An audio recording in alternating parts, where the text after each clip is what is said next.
Thank you. Good afternoon, everyone. I can take this off, right? That's good. First of all, I should thank everyone for having decided to come to this conference because there's a lot of fun stuff going on out there all over the places in Seoul right now. I think you made a right choice because we have a lot of famous people and great sessions for the important topics. Well, as a matter of fact, we have Victoria Siral and Maria Basho, Caroline Bourgeois, and everybody here. So let me first introduce our guest panels for the opening session. Right next to me, Mr. Allan Schwartzman. Say hi. Hi, everybody. Yeah. He's a founder of Schwartzman and an art advisory firm. He has an experience of advising art for over 30 years, right?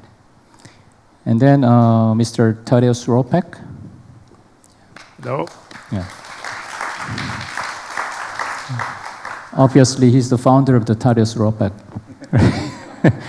which represents more than 60 global artists, right? And Mr. HyungTeh Do. 안녕하세요. Yeah.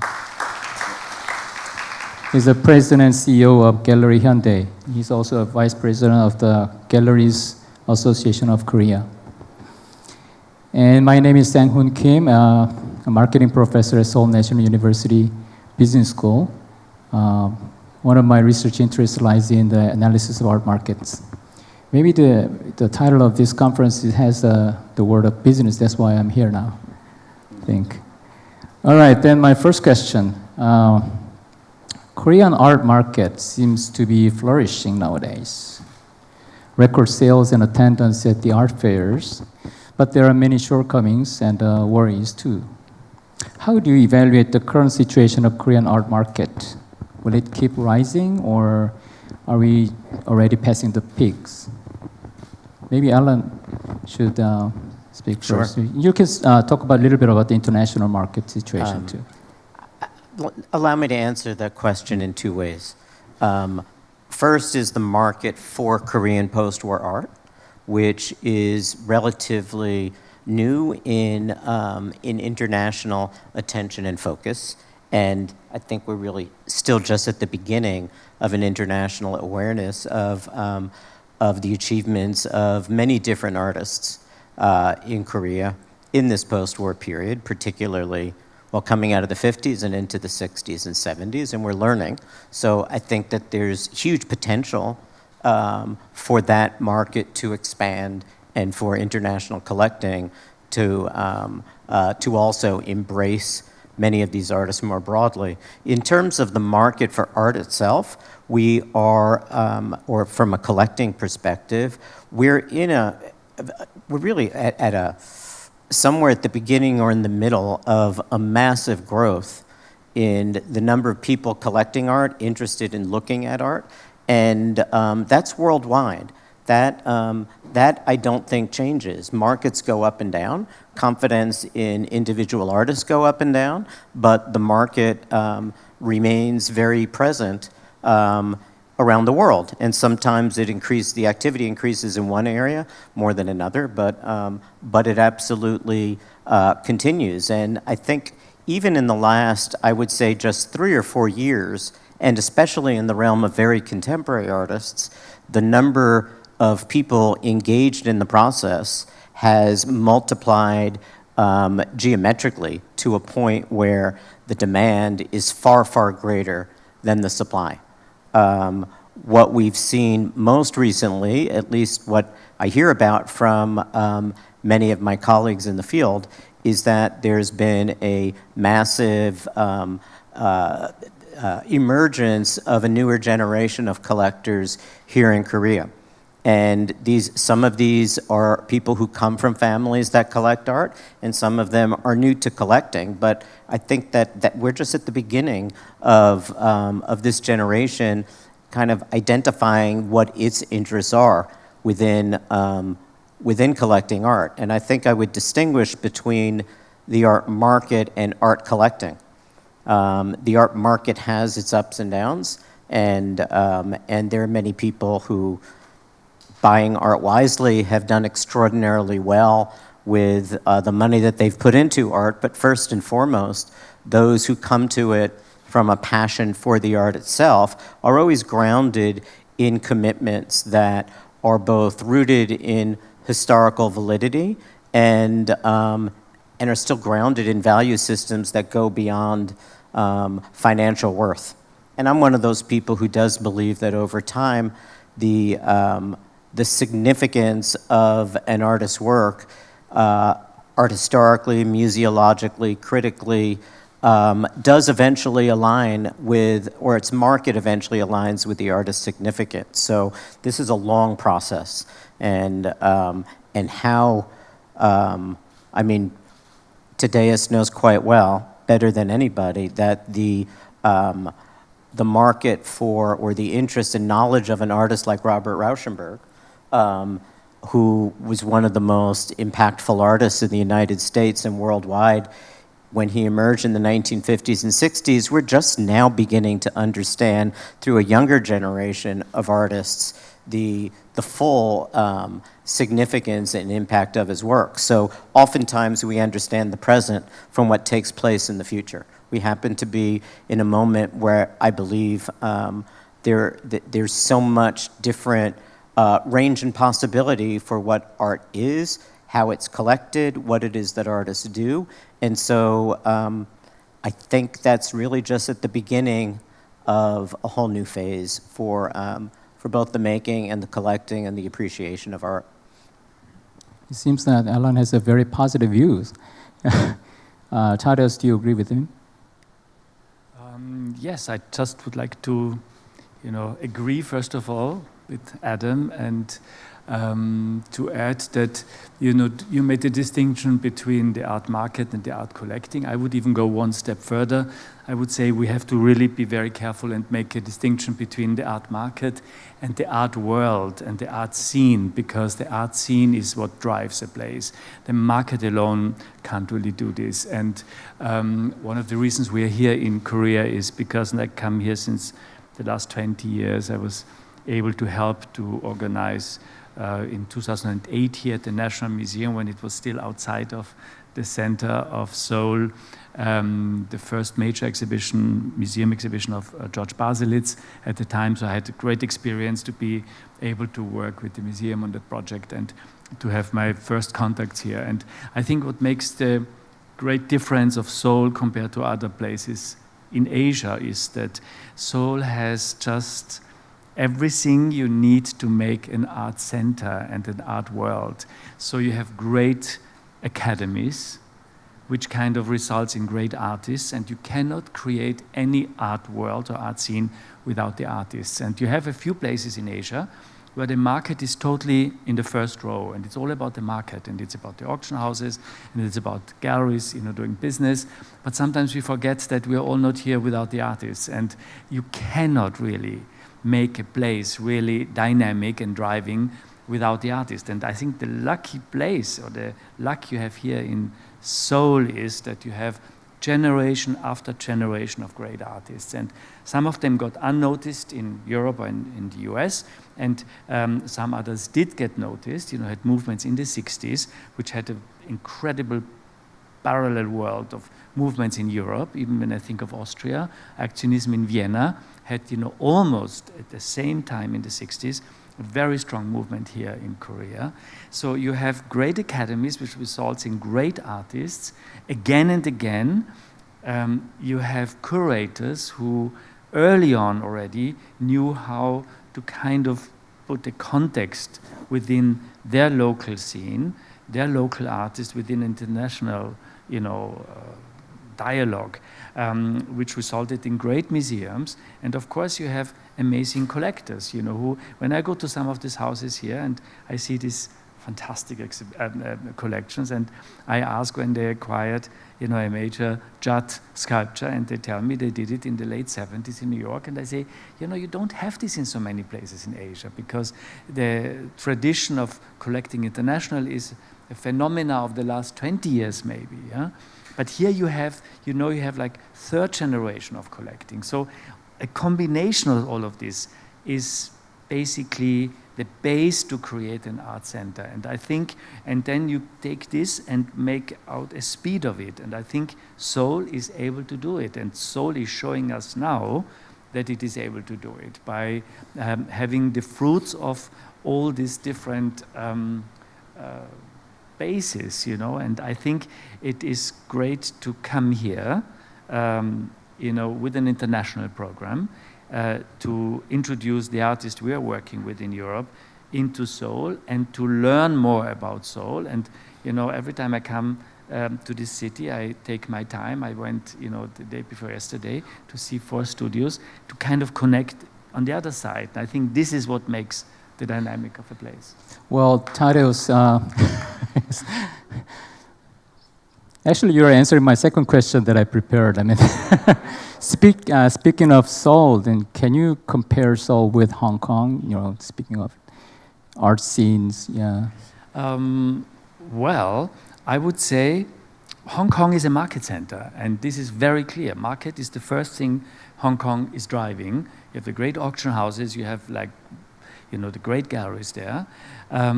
If you look for artists, I think you have a hard time maybe. And I'm sure there's a very interesting group of younger artists, but it is a very small community and you cannot compare it with here. I think what makes the difference is the artists. And I think this is where we can build on, because this is what drives a scene, which then kind of combines with the market. And if this goes in a respectful way, this makes really a great atmosphere. Okay, thank you. So let me hear from Toy. Well, I think the Allan and Thaddeus covers everything. So I'll mention shortly. I'm 100% sure that Korea has amazing, incredible artists. So I'm sure the market will grow, really. We've been waiting for this for a long time. My mother, actually, the founder of 갤러리현대, actually participated first art fair in 1987. Since then, past 25 years, we've been joining all international art fair and only bringing Korean art abroad. So I think that's one of the very small, fundamental thing that actually representing Korean art internationally, and now it's flourishing, but just the beginning stage. So I'm 100% agree with Allan, and it's just time to go. Thank you. Okay, so we all agree with the statement that the Korean market has a great potential for the future. But I think we are currently observing auction houses. At the auction houses, some resale prices of the so-called star artists begin to decline somehow. So, and some people suspect that might be a sign of the waning market of Korea.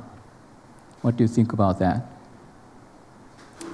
I don't think it's an accurate picture. I think that the art market has gotten, in general, quite a bit lazy and over-dependent on data.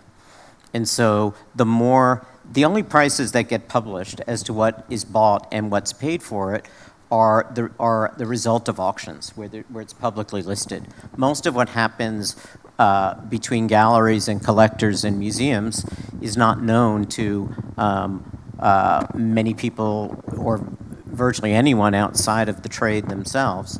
And so because you see large dollars and big record prices at auction, that attracts a larger press attention. And so the market will often, or reporters about the art market will often say, a Warhol sold for $250 million 3 years ago, and now a similar one sold for $195 million. So the Warhol market must be down. But it's not an accurate representation of the market overall. Auction houses are critically important. I think that so many contemporary artists have experienced dramatic rises in their markets because work has appeared at auction and oftentimes are bought by collectors who could not get access to the work by those same artists in the primary market. But it's 1/10 of the international art market, or at least those are general assessments of the art market overall. And so if one great art disappears quickly. This is my experience. Once an artist is noticed, even if it's a rather obscure artist, whether there's a market of 100 or a market of 2, greatness is identified and its scarcity is understood by people collecting. Most people who collect art on a long-term basis are passionate. Some of them liken themselves to addicts, like they have to keep doing it. And so even in good times and in bad, or in times that are where the timing isn't so good, we still find more often than not that great collectors respond to great opportunities. And so no, if you look at the scope of the market itself, it is vast, and it keeps growing. And when there is an artist for whom there's demand, the demand has increased so much in the last few years. It's just clear that there are more and more dollars that have confidence in culture and in art as having lasting value, and ultimately, the determination of what itself has greatest value is subjective, and we see somehow a combination of subjective assessment and a kind of consensus about value.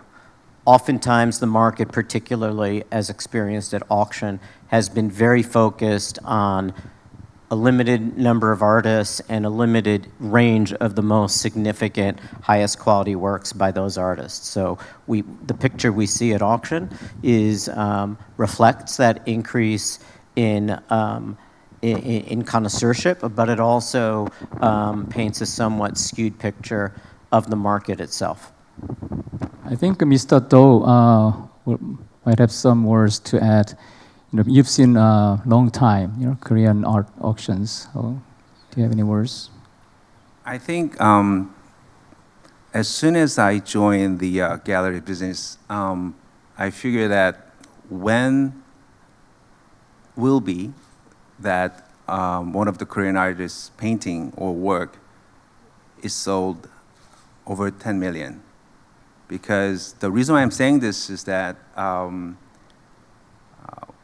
as I mentioned, I think we have a great artist, pretty emerging market-wise, but I believe that I think the price of work is really undervalued compared with the history of Korean art and the enthusiastic of patrons and collectors and amazing public and private museums. Then it's really feel undervalued. So I was lucky that a few years ago, I'm sure everybody knows that the universe painted by Hwang Kim is sold over around $30 million in Hong Kong Christie, and I'm the person who bid on that for my client. And it was an amazing experience for me to bring it up. Of course, not in the public open market. There's numerous Korean works being sold over 10 million, but nobody really knew about it. But in this auction resort, turns out to be that Hwang Kim is one of the most important and one of the high-priced artists, and everybody knows about Hwang. So Allan just mentioned about the auction. Of course, auction is doing the great role to build up and promoting artists and artwork too. But that's there's another side that we have so many great galleries and great artists, gallerists. So that's why we're having this beautiful kiosk and frieze along associate with the great path we have to make this happen with Victoria. But so yeah. All right. Wow, time flies. Now is the second question. We have to move on. In the recent years, we've seen global art galleries such as Pace, Perotang, Lehman Maupin, and obviously Tadeus Ropac set up shops in Seoul. What are the key factors that are making Korean contemporary art market attractive to the major galleries, especially those from overseas entering Korea? Thaddeus, you already answered the question, but briefly. Yeah. Well, I think there's Europe, there's America, there's Asia. Asia is the place where we feel there's a lot of activity, there's a lot of curiosity, and European artists and I guess American artists, they want to show their work in Asia, and Asian artists like to show their work in Europe and America. So I think there is an exchange, and we want to be part of this exchange because this exchange creates a dynamic. And I think the art world really turned global, and one of the biggest players in this global, not market alone, but as I said, also in this global art world, is Asia. And Asia is playing a more important and bigger role. And when we were considering, where we would open our first space in Asia, we were considering several places. Of course, Hong Kong is the obvious choice, and there is Shanghai, and there's Singapore, and Seoul was maybe not the first choice. But for me, in my own experience, coming here for a couple of years, I just felt that here all the common denominators and the basis of what you need to build are very strong. And I think this was our decision to decide for Seoul. It was really because of the existing art world and the dynamic, but it also goes broader than this, because you can feel that in Korea, culture is such a driving force in society. And when you see K-pop and K-movies and you see young people participating in all of this, I think this is very exciting. And I think for us, we wanted to be part of this excitement. And I'm absolutely sure we did the right decision. And I remember when we announced it 3 years ago, that we are looking towards Seoul, and we are, looking for a place and starting our construction here. Everybody was quite surprised. I think, people did not expect that we would start here. But I think 3 years on, I have to say it was the right decision. We are very happy and thankful to be here. We feel very embraced by the art world here, and we are happy to build from here. And we feel we have, great. Yeah, tonight we have a Hannam night, right? Well, tonight we have a so-called Hannam night. Please come. Allan, do you have anything to say about the foreign galleries coming to Korea?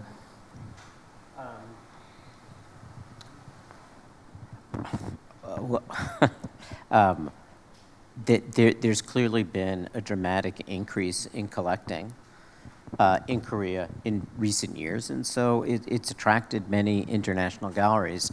I think there's one thing to be attracted by volume or a kind of momentum of activity, but as has been said already, the art market is a global market, and so ultimately, I think what will create lasting character and identity for a commercial scene here of both Korean galleries and international galleries is the way that collecting evolves in Korea. And I think that given that we're at a time where there's new generations of artists emerging quite forcefully and in very compelling ways. And I don't think I could have said that 10 years ago about the same artists at the same arc of their development. And as we speak about globalism since the early 1990s, but I think we're really just starting to comprehend what that truly means. And it's not just in terms of inclusion, it's in terms of a kind of perspective on what art is significant. And so our whole value system shifts. So I know I personally am looking toward Korean collectors to help define or articulate an approach to collecting and to what is valued over time that has some lasting impact as being both unique to the growth of collecting from an international perspective within a very specific and rich and deep culture, and how that over time can have impact on collecting in other parts of the world. Allan, do you have a personal experience with the Korean collectors? Korean? I mean, art buyers. Did you have any chance to advise? Are they different from those in the US and European countries? Well, I may not. I think there's difference in experience between collectors of different generations, but I think that the process of evolving, let's say, over a 20 or 30-year period from very few, very deep collectors to very many collectors across a broad spectrum of financial levels and kind of professional activities and presence within culture really mirrors what we've seen certainly in the United States from, let's say, the 1960s to the 1980s, and then beyond that. But, you know, collecting in the United States, particularly in New York, so New York is in many ways a center of the art world. It's become much more a center of the art market than of an artist community. I mean, there are many, many great artists who live there, but of a younger generation, it's a less hospitable environment and a less affordable environment in which to locate oneself in order to develop as an artist. And so it's kind of sealed in time in a certain sense. And that kind of a market, when it gets smart, it also gets kind of ossified in a certain way. It loses a certain amount of its courage in collecting, and I think that what we're seeing here is a lot of openness and enthusiasm and openness to being courageous in collecting, and that ultimately, I think, is what defines a new generation. Well, I have a question to Mr. Do. According to a survey by CAMS, Korean MZ collectors, so-called millennial and Gen Z collectors, tend to buy younger emerging artists from foreign galleries. Do you agree with that, or? I think we had the market boom also. I think it's globally from around 2002-3 until the Lehman happened in 2008.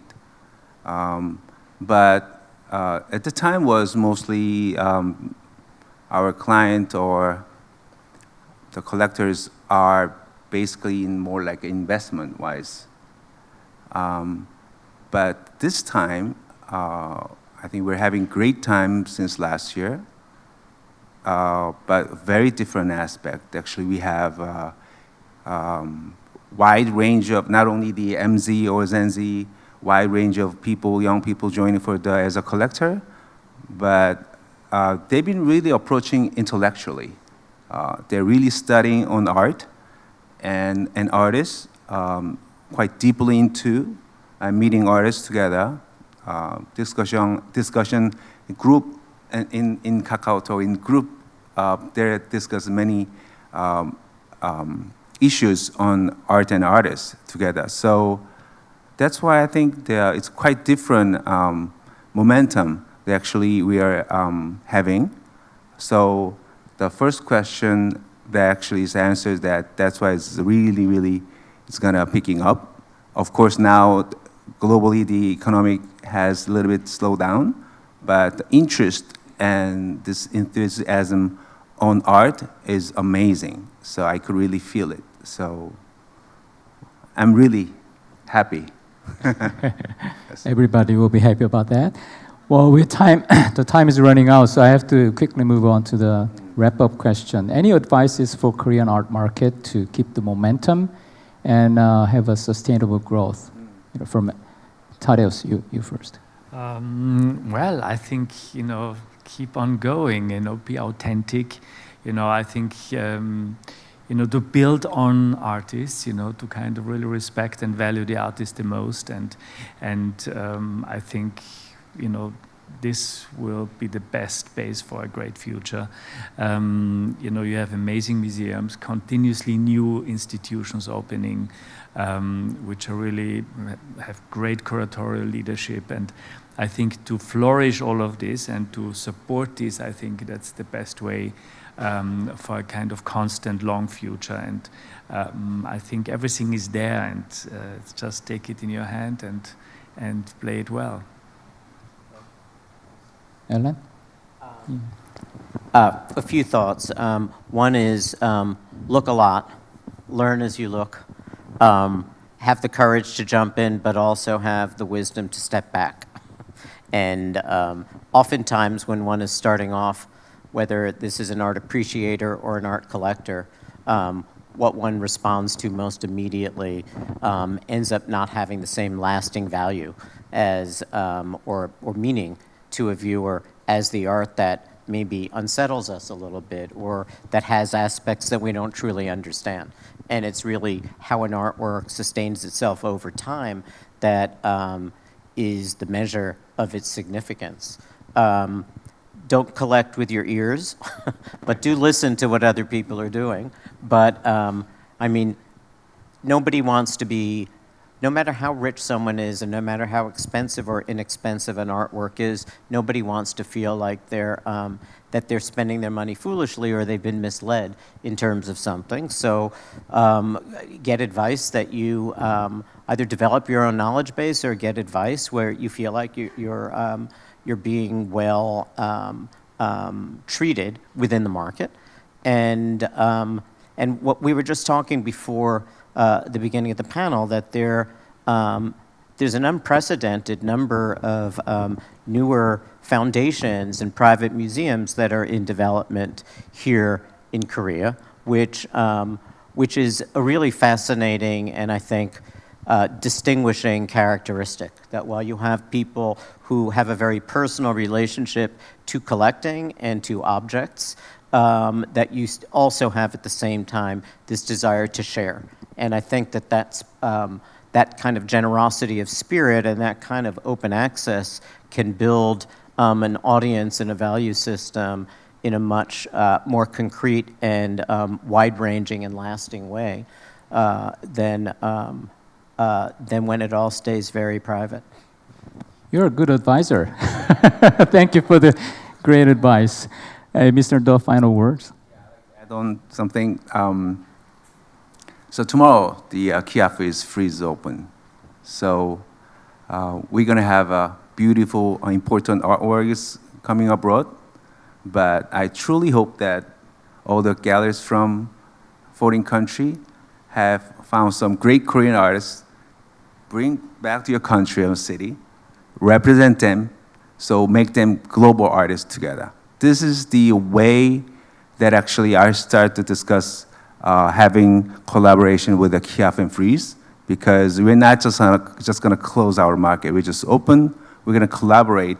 We're going to find the best Korean artists abroad together. Thank you. Thank you very much for your precious time, Mr. Allan Schwartzman, Mr. Tadeus Ropac, and Mr. HyungTeh Do. Audiences, thanks for listening to our session. I hope this was not a total waste of time. Enjoy the rest of the day. Thank you.